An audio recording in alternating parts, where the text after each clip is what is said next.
Hello, everybody, and welcome back to the Latino Vote podcast. This is the special election portion of the thing. Now, Mike Madrid said I do not get time and a half for doing an extra podcast for y'all today, but I am definitely going to put it into my grievance that I file with the union. Mike, how have you been? I'm doing good. I think that's Chuck's way of saying he's Trump curious, because Trump has come out saying he's not going to tax I knew overtime. He would use my words against me. And so, be careful with Chuck. Be careful with Chuck and those working class roots that he keeps talking about. Time and a half after 40, and I get time and a half after 5 days in a row.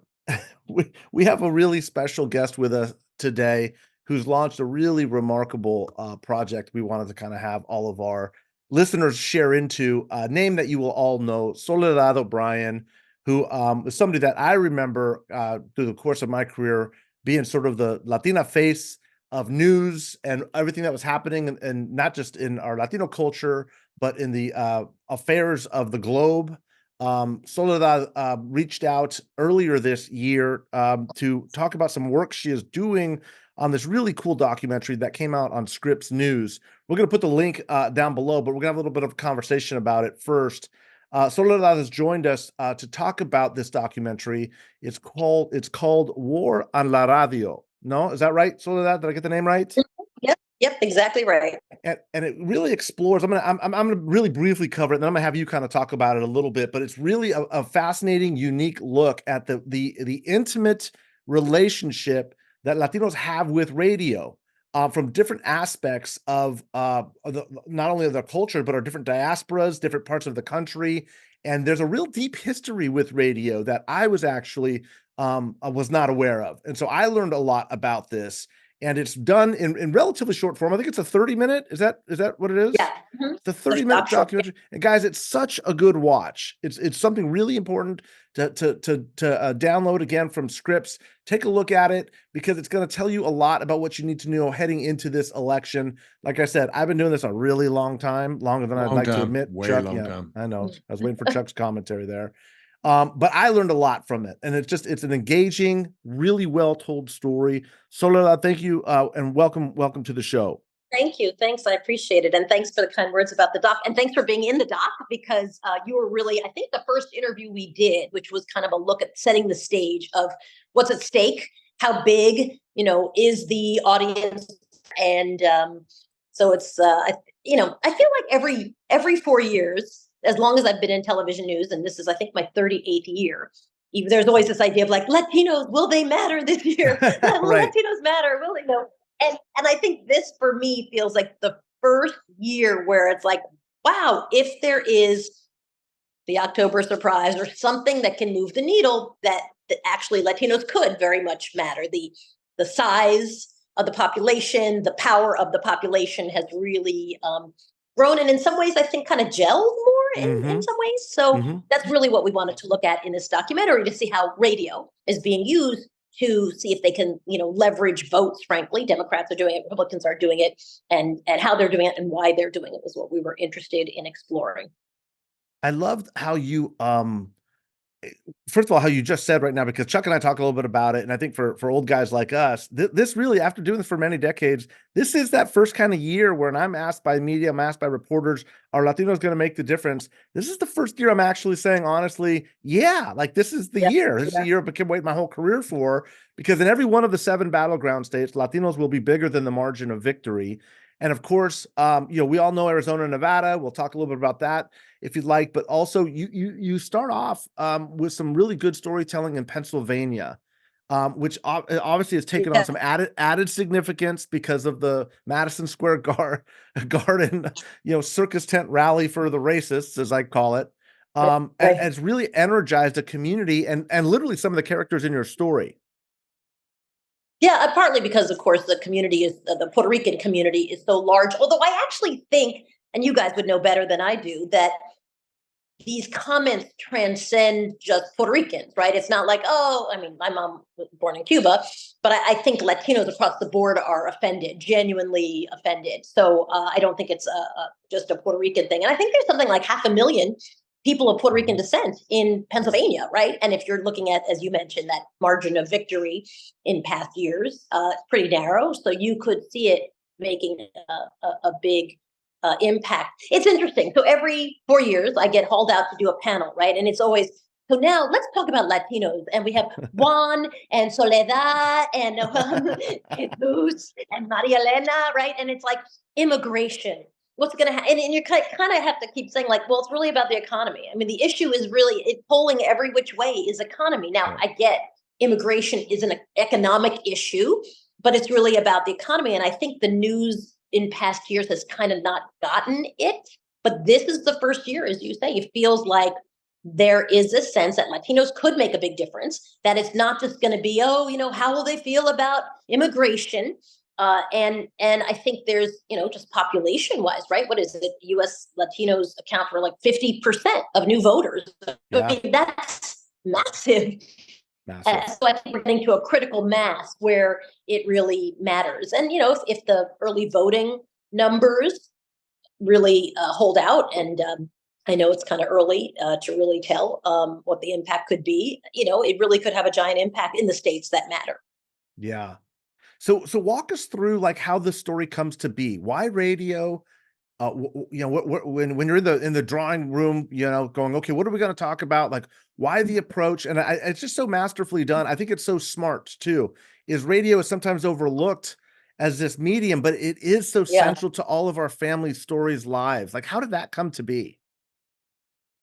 I think it started with the data point that 97% of Latinos are listening to radio at some point during the week. Wow. 97%. That's insane. Mm-hmm. And of course, radio is not, your mom's radio, right? It is online, it's streaming. And then if you look at how, to what degree Latinos are a sizable chunk of America's working class, right? It's 38% of folks who are maintenance workers at hospitals and schools, 36% of construction workers, 27% of the folks who do food prep, 78% of farm workers, right? You realize like those are, what do all of those different fields of work have in common? The radio is on in the background all the time. And so it really made it interesting to explore how the campaigns were thinking about radio, because I think to a large degree, historically, the campaigns, and again, you'd know this better than me, but they would pop in at the last minute, drop a little bit of money, not so much, but trying to reach out, very last minute, very low dollar, and hope for the best. And I think now the stakes are so high that has changed. The size of the population is so high, the impact potentially is so great. So I think we're at this turning point. Like this is the year that it actually is going to matter. And so which states did you visit through the course of this? We were interested in talking to Victor Martinez, who is part of La Mega in Pennsylvania. I mean, he called this rally, the Rally O Racism, as I like to call it, a gift from the gods, because he's like, it encapsulated, kind of what we've been trying to say. And then we talked to Steve Sanchez, who's out in Nevada. And then we went out to Bakersfield, California, to really take a look at Cesar Chavez's original sort of efforts in radio, which were based on trying to serve the population, right? How do we figure out how to help people understand their rights, their legal rights, their access, where you can get meals, how you can get help. And so we were very interested in exploring kind of the origins of radio, which really come out of that. And did you find differences by region? Did you find each state kind of approaching it culturally differently? Yeah, I think so. First of all, I mean, if you ask folks, and I've heard this now, we talked to the Latino Media Network, which is also in Nevada, and they're all over the country, but we interviewed them in Nevada, and they have said to us, and I think Steve has said the same thing, that those comments of the rally of racism are not really resonating as much as they are on the East Coast, which I think is interesting. And I'm curious why you guys might think that would be the case, because I've heard that from now a handful of people where in New York City, where obviously we have a lot of Puerto Ricans, people are literally losing their mind. Everybody, your Uber driver, your guy on the street, the guy who delivers your mail, like it's all they want to talk about. Steve Sanchez would say, honestly, people on his show are kind of laughing it off, the Latinos that he's talking to. And the folks who are sort of democratically skewed with the Latino Media Network have said the same thing. It's just not really resonating. Why do you think that is? West Coast, East Coast differences? Chuck, you want to jump into that? I know you've talked about it a little bit. I've got my thoughts, but you've got a little bit more thinking on this. I think it's all because it was targeted directly at Puerto Ricans. I don't think that it's not because it makes a Mexican like me mad and offended, because it does. It's just culturally hits home. There's more baked in culture because there's more community there, because there's more of them there. So in New York, when you're at the Puerto Rican Day Parade, when you're in Allentown, you understand that. So it's not that it doesn't hit, it just doesn't hit it at the veracity that we do there. And I've now texted every Puerto Rican in every battleground state. I've went and listened to a lot of these groups that are doing the protest, and we've tied them into what we're doing with GOTV. So I think it's just that piece. There's cultural differences, obviously, between LA and New York. And thank God Mike hadn't brought up the World Series yet. But there's other things other than that that makes the big difference. We shouldn't talk about that, by the way. Let's just not discuss that. Well, that'll be a whole episode, next episode. Right? But let me. I've got two theories on this, and I'd love to get your guys' impressions on on this and whether it matters or not. The first is, this attack being so specific to Puerto Ricans didn't allow some Latinos in our community and some politicians to say, well, he's not talking about everybody. He's talking about illegal immigrants. And there's no legal versus illegal argument with Puerto Ricans. They're all Americans. Every one of them is American, right? A lot of Americans don't know that, though. It's a shocking number. It's a horrifying number of people. I think half the people there at the rally were, I think Donald Trump doesn't know, by the way, or probably thinks that, Puerto Ricans shouldn't be. But I think that's a part of it.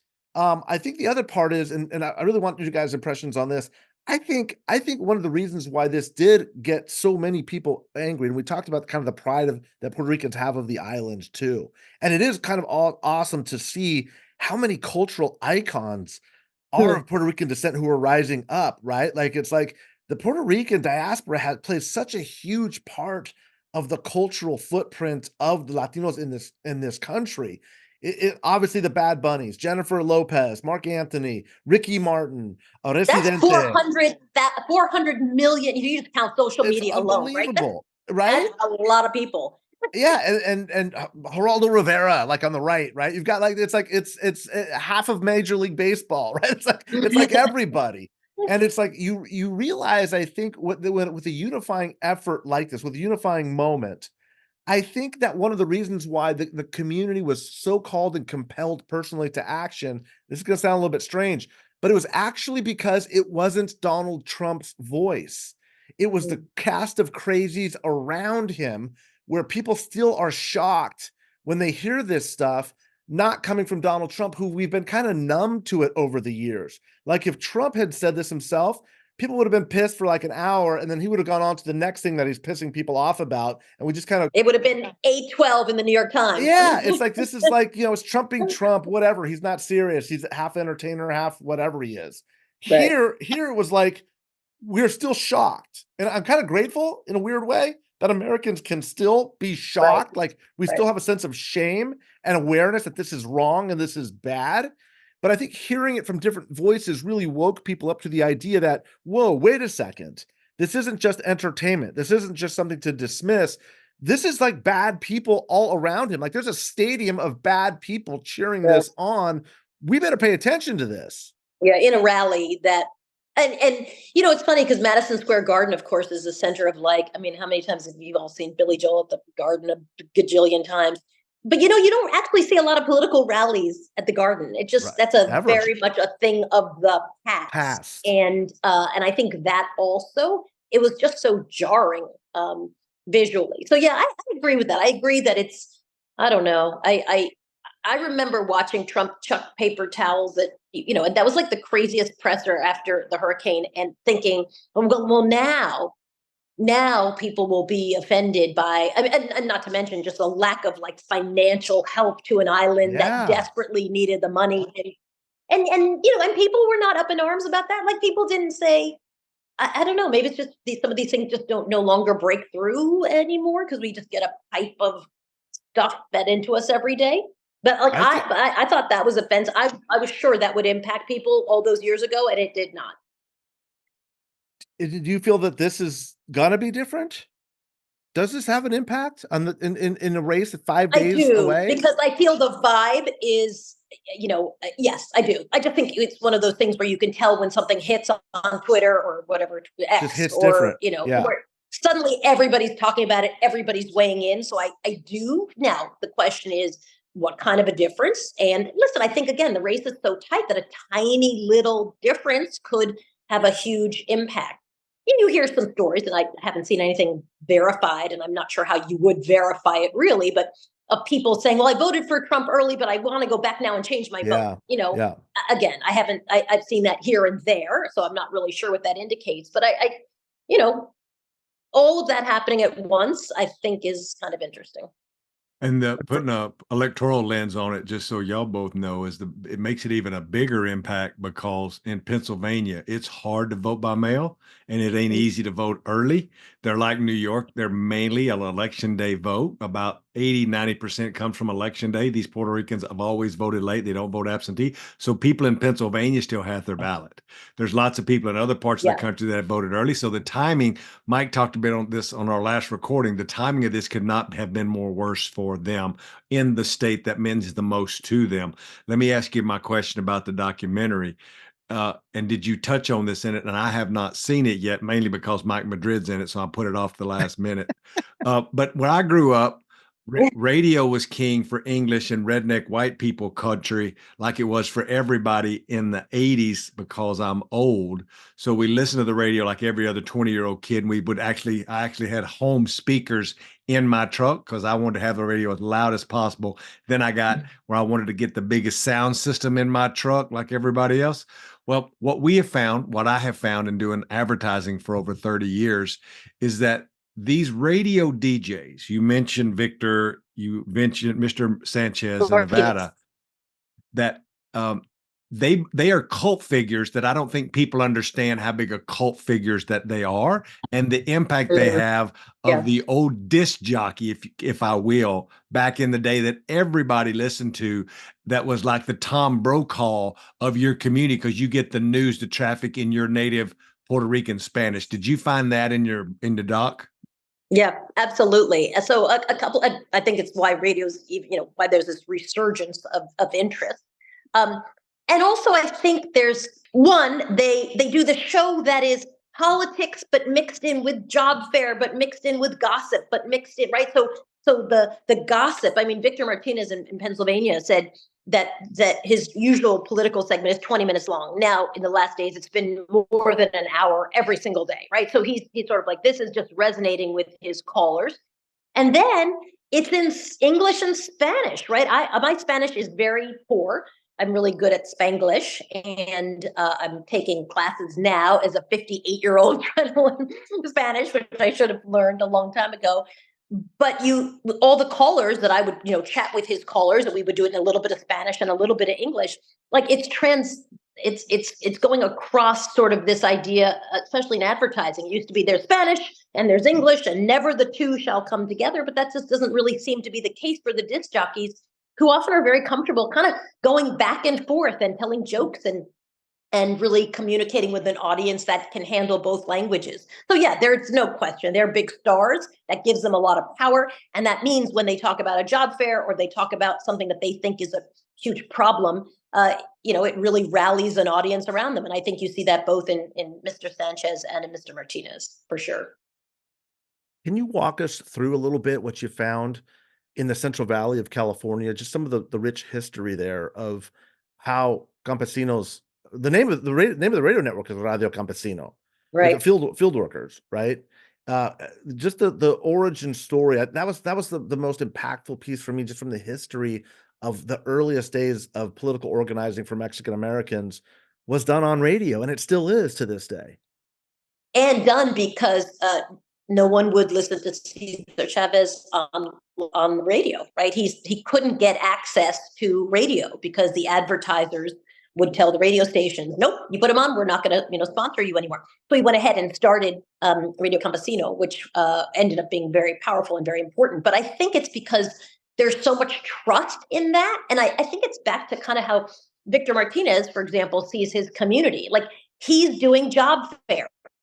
He's like, I am here to help my community get jobs. I'm here for the community. I'm not just a DJ who's going to play songs and whatever. And, I'm serving my community. And I think Campesino is certainly the same way. They really do it in a very, basic way. When we were there, they'd pick a location. They would take 30 minutes and serve everybody lunch and then give out tickets to shows and to theme parks, et cetera, et cetera. So I think it's a way of really being ingrained in a community that I have to say, growing up in suburban Long Island, I didn't feel that way about radio. I loved radio. We all loved, blasting it in our cars, but I didn't feel like a close emotional connection to the DJ who I felt was there to help me in some capacity. And so I do, yeah, Radio Campesino is pretty interesting to really see how that started and the power of it. And so, I think it's why there is this return to radio. Latinos just over-index in it. And of course, again, it's not just radio. You can get your favorite. You can get Steve Sanchez anywhere. You can get Victor Martinez anywhere because, of course, they stream their shows. So you don't have to be in Pennsylvania anymore to listen to Victor Martinez. Have you seen both parties operating and behaving differently this election cycle in terms of committing to resources or messaging or anything that's different this year? Or has Victor seen anything different? Or has Radio Campesino seen anything different? Or are they still kind of largely being ignored? Yeah, I think they would say they're getting more attention. When we were doing the interviews for this documentary, people were still lamenting the low dollar. And I'm sure it's since then, I know the Harris campaign had made a pretty big purchase in Latino radio, but still, relatively speaking, low dollar. And so I think that that's always the frustration because, I mean, again, you guys know far better than I do, but I would think you show your love and you show your concern and you show what you think of the import of a community and how much money you're investing in them. Mm-hmm. And so I think that, people would say, we're getting more attention. Victor Martinez, for example, has been invited to the White House. Last I talked to him 3 times, probably been another 2 times since then, right? So, it's definitely he's connected to the White House and Democrats and the community. But when you ask about the money, everybody's like, not as much as it should be. And I don't think they're just saying that because they'd be the beneficiaries of a big ad buy. That probably has a little bit to do with it. But I think it's genuinely not. There's not a sense of money being poured in. Now, that might have changed in the last couple of weeks. I would think that in the wake of the rally of racism, that there'd be lots and lots of money poured in and lots of supporting of conversations around this issue. So that wouldn't surprise me. And then maybe we'll see that those numbers ultimately will really have shifted and people will start spending real money in the Latino community. I know Chuck's got some thoughts about that, Chuck. Ooh-wee, did you see my eye twitching? I teed it up for you. Go ahead. So first of all, I like to say that I was the first campaign to advertise on La Mega in 2000. It was in a house race in Allentown and Bethlehem. I was running a steelworker for Congress when a freshman guy named Pat Toomey was running for Congress of all places. I ran a steelworker against him. I found this Spanish radio station up there. And for $5,000, Mike Madrid, I think I've told you this, I bought 2 weeks of Spanish radio for $5,000. That goes nowhere today. But that's just one little thing of me and my long history with, like I like to say, La Mega. But also, I'd like to say that I just pulled the recent numbers. These are all Spanish language advertising.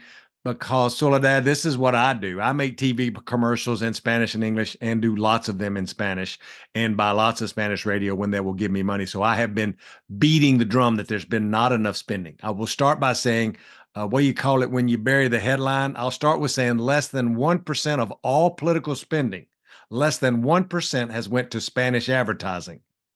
Second of all, I will say that it's exponentially picked up in the final 4 weeks of the campaign, which is shocking to me and Mike Madrid. Shocking that they would wait till the last minute to spend in Spanish. But as of today, there's been $46 million spent by people working on the presidential side in the Democratic side. 46 million. On the Republican side, there's been 6 million. So just a month and a half, 2 months ago, me and Mike Madrid went over these numbers on the podcast, and it was 15 million to 2 million. So you can see how it had went from 18.2 to now 45.6 in the closing 4 weeks. So everybody again wrapped up. Now, I am lucky enough to work for a lot of big clients who say, we're going to wait till the end to talk to these Latinos because Mhm. Latinos wait to the last minute to vote. And we don't want to do a bunch of early advertising to them when in fact they will start talking to white persuadable voters, Soledad, 9, 10, 11 months in advance, do a long multi-layered system of digital, TV, radio, and all the things. And like, if you would do that with Latinos, you'd probably get a better participation because it'd feel like they've been talked to longer over a longer period of time. The last thing I'll say is that people always ask, Chuck, how did you get all these Latinos to vote for Bernie Sanders? Is we talked to them over a long period of time over multi-channels. And I wrote in my book about how Spanish radio was the key to that in Nevada, because I knew that working class Latinos in Nevada were working in hotel rooms, listening to the radio, working in the kitchens, listening to the radio, or on a roof of a house, listening to a radio. And because of that, in the middle of the day, this Spanish language radio is the cheapest radio to buy. So it's like it cost almost nothing to buy when everybody's just buying drive time in the morning or drive time in the evening because they're used to advertising to white people. That's been the Right. most amazing thing I learned in that thing. I'm Go. surprised that they wait to the last minute because they think, well, Latinos wait to the last minute. But in terms of getting voters, I would just think people want to be in a conversation. Like, yeah, you might wait to the last minute to vote, but that doesn't mean you haven't made up your mind or you've been listening to compelling arguments over the last 10, 11, 12 months. So yeah, it must really frustrate you guys because you're in this business. I'm not. I drop in, we do a story, we find what's interesting in it, we try to tease it out. But I feel like both of you are kind of yelling about this for a long time. Like none of this is new. It's not like, no one knew the demographic growth of Latinos, and suddenly we're all shocked by it. Like it's been following a very consistent graph for a very long time. We're exactly where we thought we would be 25 years ago when we looked at where the graph was going, frankly. We're like the old guys in the Muppets up in the balcony, just complaining about stuff, just with darker skin and funnier last names. But I do believe it is changing. Just as Chuck and I are ready to retire and move out of the business and hand it over to younger people, younger consultants. And look, and here's my great hope. Okay, and let me be really clear about this because I think there's going to be a lot of discussion, a lot of navel gazing, a lot of analysis about the Latino vote in this election cycle. Of course, there will be because there's been so much unprecedented attention. But if Puerto Ricans show up in 3 to 4% more numbers with new voters and tip Pennsylvania to Kamala Harris, the world is going to change. The whole thing is going to change. Both parties are going to say it was the Latino vote. It was because of these comments. It was because this community can be engaged. And if that happens, and Kamala Harris wins the White House because of a bigger break or a larger turnout, and I don't mean huge, I just mean enough to win this race, I think there's a whole new world of focus and attention on Latino voters broadly. I mean, Chuck, what do you think? Yeah, I think that's big. I've been worried since day one about and I said this to some groups the other day, is I'm worried they're going to blame us like this is the Democrats, right? Like, oh, yeah, the Latinos, that's why we lost the race. It's kind of like the Jill Stein thing back in the day. Well, if it wasn't for Jill Stein or Bernie Sanders beat up Hillary too much, that's why she got beat. And so like, I don't want I've been telling groups, I want to start creating the narrative that it's not our fault if you don't start reaching out to us early enough and we lose 3 points to Republicans, I don't want that put on our community. First of all, you didn't say we mattered till now. And then when we did, we let you down when white women were voting for Donald Trump 54% at a higher rate. Right. Yeah. We shouldn't have a whole episode on that too. And we'll talk offline on that. But this idea that we'll be blamed for it, there's just such opportunity for Democratic consultants to just say, we told you so, instead of saying, don't blame us. Because you have been. And I think that this documentary, again, and Soledad's work here, heading into the final stretch, look, I'd like to say it was the brilliance and genius that Soledad obviously has, but your timing, girl, was just perfect. It couldn't have been better for this documentary to be coming out right now, right? Well, you know what they say, better to be lucky than good. I've bet a whole career on it. I will say though, every 4 years I do some Latino voter story. So every 4 years it's like, and I'm not as optimistic. You guys are the experts, but I feel like we had so many times, hey, this demographic, it's 50% of new voters are Latinos. Like that number alone to me should have people saying, holy crap, okay. And they don't, right? And so I do feel like there's this group of, I'm making this up in my head, old white people who run these things who kind of are like, they just don't change. And we saw the same thing in newsrooms. I remember we would do documentaries like Latino in America or Black in America, and they would do really well. And everyone, you would think, oh my gosh, well, this is going to change it. Now we can literally say this is a documentary about Latinos, et cetera, et cetera. And it wouldn't. Everybody would just be like, wow, that was amazing. Anyway, we're going to go back to what we were doing. So they didn't really learn the lessons that I thought that were so obvious to learn. And so I guess I've been chronically disappointed in that. So I'm not as optimistic that people are going to say, oh, wow, Latinos, I think, and I'm, I don't win or lose. And yeah, I think there'll always be people who blame every subset of everything, always. That's just the way it works. But I don't know that someone's going to be like, yes, next time let's pour a ton of money into this community. It's not how it's always historically worked for me when I look at these things. Well, you broke my heart. Sorry to be the doom and gloom. Yeah. Know, wow. Usually I'm the doom and gloom guy. I'm that person on this show. How dare you come and take my role? But you know what? I know. Sorry. I want to be optimistic. But you're being realistic. And again, you've been in the news business. You've been in those newsrooms when those decisions are being made. And it's exactly the way Chuck and I have sat on opposite parties and watched these decisions on spend being made too. Chuck's done studies on this where his own firm has said, you know what, 90% of the firms in the Democratic Party, it's got to be 95%, 99% in the Republican Party are, white-owned firms.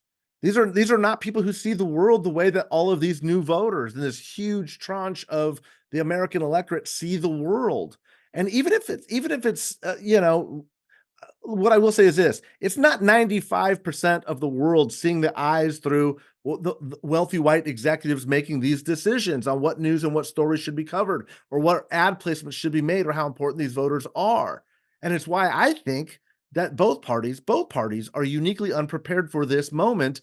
And you saw it, you lived it in the media. Like, of course, they're gonna be like, bring Soledad in to do the Latino story on the Latino Vote, every few cycles. And you're going, wait a second, there's a whole lot of stories to be told around the clock here to get us more engaged with the consumer base, the viewership base that is increasing literally every day. Sorry, when that's my rant. CNN, I think in 2000, I know it makes perfect sense to me. When I was at CNN, maybe 2012, I remember they did a focus group. And their takeaway from the focus group was that Latinos don't care about who they're watching on TV. That the idea that, that someone is Latino, that someone is, it did not matter to them. And I would say, again, not an expert here, but my experience is, and the same thing for African Americans, people are like, so-and-so's on TV. And you'd have this experience, right, where people would stop you and say, oh, Soledad, and they talk to me in Spanish. I was like, I can't fully understand you. But you knew it did matter. It actually did have an impact. I would just have conversations with people, obviously non-scientific studies, but this idea that the takeaway from a bunch of our white executives at CNN that someone's ethnicity, someone's race was utterly irrelevant when they were watching television. Just seemed to go against absolutely every single thing that I had experienced from age 2 to current day. But if you have research like that and you have no people who really know a community well, you're going to kind of get those kind of answers, I suppose. Well, I could tell you anecdotally, in the introduction when I introduced you, like when you were on TV. Like I stopped to see what story you were working on, like what's Soledad working on, because it's a relatability. It's a different face. I'm like, oh, I want to know what she's thinking about. What is she telling me is important, because that perspective matters to me. And I'm not saying it was like I consciously stopped and sat down, but when I saw that you were on, I'm paying more attention to it. I remember your name. I can't name any other person that I was listening to over the past 25 or 30 years on CNN, but I could absolutely, growing up, remember those. I mean, we're the same age. It's not like I was looking at somebody older than me, but during my political career, watching cable news and watching CNN, absolutely there's a relatability. Absolutely there's a connection. Absolutely, I'm saying, what is Soledad thinking about? it goes against everything that I think anybody who's an ethnic or racial minority knows. Like this idea of that you do search out people who look like you, sound like you, even just out of like, oh, where did they come from? Oh, that's interesting. Yeah. So, but a focus group tells them that it does not matter. So they move forward with the idea of, at that time, CNN's audience was 7% Latinos, relatively small. They really felt like doesn't matter. And just a complete lack of sense about, but it's growing. Look at the demographic charts. If you invest now, as opposed to doing the one panel about immigration every 4 years, that you really could build an audience. I mean, audiences require building just like constituents require building, I would imagine. Yeah, that's exactly right. Let me also put some facts on the board here about spending, because we spend so much time talking about the lack of spending. This is the problem about the narrative that me and Mike will have the one-off about the narrative of this election, is there's been more money spent on Spanish language advertising than any election cycle in the history of America. They're spending more money. We are spending more money.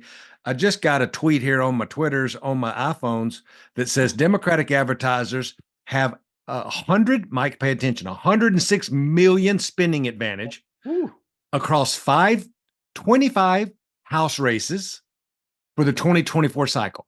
Now, for you girls and boys at homes, it means that Democrats spent more than $100 million more than Republicans in targeted House races. Now, just 2 years ago, Mike, in 2022, Democrats outspent them by 29 million. So it's an increase of $75 million. Now, let me also give some credit here. A lot of that spending is in Spanish, because Democrats at the national levels of super PACs and party committees have realized things are going bad. Mike Madrid said it was moving to the right. It's been moving to the right. The numbers don't lie. And the numbers are what they are, no matter who you see on Twitter talking about we're going to be okay. It wasn't okay. So guess what? As Democrats, they threw a whole bunch of money at the problem, and it's helped stop some of that. Like that radio station in the Central Valley, not the one that the farm workers owns, but every one of them in Bakersfield and Fresno. I've been buying Spanish language advertising on those for California 22 for 3 months, Soledad. 3 months I've been buying with an independent expenditure from DC, buying because they're farm workers. I'm in the room. I've told them, and they know as well. One of the white guys who runs the super PAC said, we've spent more money on Spanish language advertising in California 22 over the last 2 cycles than they spend in a Senate race. Wow. And so we need to give them credit that they recognize that. You're buying dinner next time is what I'm saying. I didn't get all the buys 2 cycles ago. They just brought me in now. They'll probably fire me after this podcast, by the way. So after you think about that, and if we still underperform and they've spent all this money, there has to be something else, right? So it's this cultural competency piece that I think y'all are walking through, where when I'm in the room at the national level, there's a piece of that there, and other small handful of other Latino consultants. It's just like what you described, Soledad, in the media environment. I did an analysis of the 45 top House and Senate races in the off-year election just 2 years ago, and found only one Latino campaign manager, and found that there were almost no Latino media consultants that were doing any of this work who understood the importance of that radio. So if you're reading a bar chart and you don't understand the cultural competency that Victor has in Allentown, you'll just see it on a chart and go, its reach is just this much. You don't understand that reach is probably the most important persuadable voter universe that you could get to, because you miss it when you're going through the spreadsheet. That's where the real difference of the art of what me and Mike do in campaigns are. And then when you get down to the campaign level, because there's none of us competing at that level for those races, there's no media consultants that do this. Media consultants now, this will blow your mind.